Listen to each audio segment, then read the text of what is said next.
So this is the Orton Estate, beautiful, which is located in Morayshire in the northeast of Scotland, and it's a fishing and shooting estate, unfortunately, which means that every season, so called, you get dozens of Tory bastards descending on the place in their +4s to murder pheasants and fish. The Spey River, by the way, is just about a third of a mile down that way behind those trees.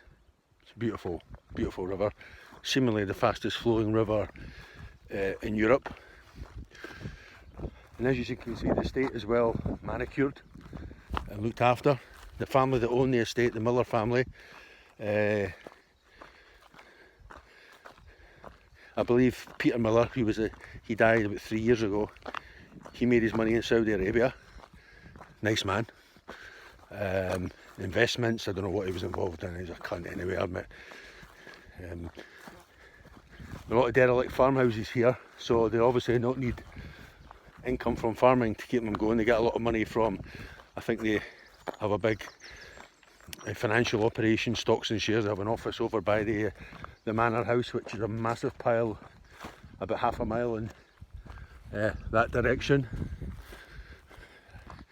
And that white house over there through those trees, that was the original manor house, and that's now rented out to tourists and holiday makers, and people come up for the fishing and the hunting. Look at it, it's beautiful. Beautiful.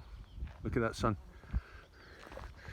But anyway, I want to show you something interesting, because there's an interesting history here, and it involves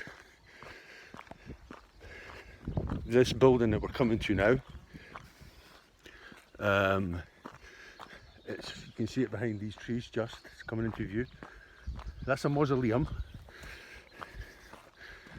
It's called St Mary's Mausoleum, and it is said that there's an obsolete well on the outside. I'm just going to show you it now, called St Mary's Well, funnily enough. And this well was said to contain waters that had healing properties. And like a mini Lourdes, you might say, people would come here from hundreds of miles away, from all over the UK. That's the well there, that little column in the middle of this wall. And they did this right up until the 1960s. I'm not sure why they stopped, but they came here up until the 1960s to get some of the water, take some home with them in jars, bottles, etc.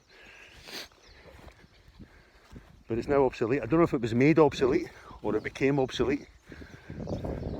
Maybe the estate decided it didn't want so many working class people coming into their little Idaho. But that's the well there. You see the cross.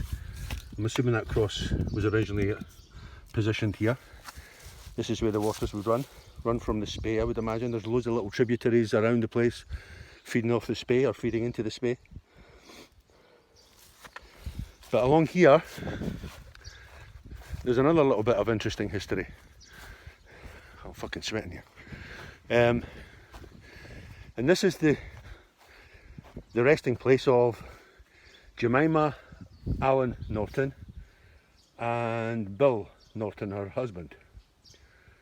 And they were, for decades, the caretaker and the housekeeper of the estate manor. They worked for the estate and the head of the estate for decades. So they probably went through two estate owners or heads of estate. So they worked there for decades, and they seemingly loved the place. You can imagine why, in terms of the surroundings at least. And they requested that when they died, that they could be interred in the mausoleum. See that? See the spikes? What kind of fucking religious building has spikes on top of the wall? Is that not ironic?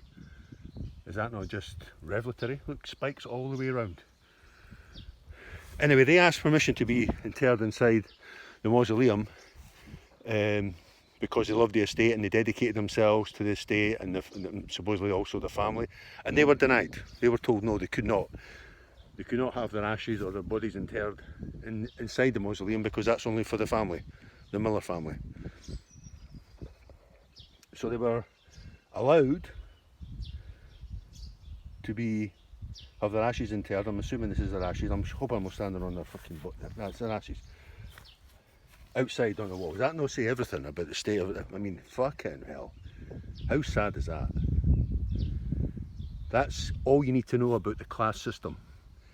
They're there, and the family are there behind the wall with the spikes. That's it, in a nutshell. You don't need to read Karl Marx. You don't need to read Lenin. You don't need to read any book of theory about class. This is it here, right here. What a cunt, eh? What a cunt. Just makes you so angry. This is the shit show that we are living in this country. Tories, royal family, the judiciary, the lords, all these semi-feudal institutions. And all they do is develop semi-feudal minds, both in their heads and in ours, because we take this shit. Why do we take this fucking shit for these bastards? Lord this, Sir that, Viscountess, Duchess that, fucking wankers, all of them. Anyway, big respect to the RMT, big respect to Mick Lynch and his team for giving us all a little bit of hope, a glimmer of light in the way that they've torn all these Tory MPs and media people a new arsehole in the course of these rail strikes. The second one's today, solidarity with the striking rail workers.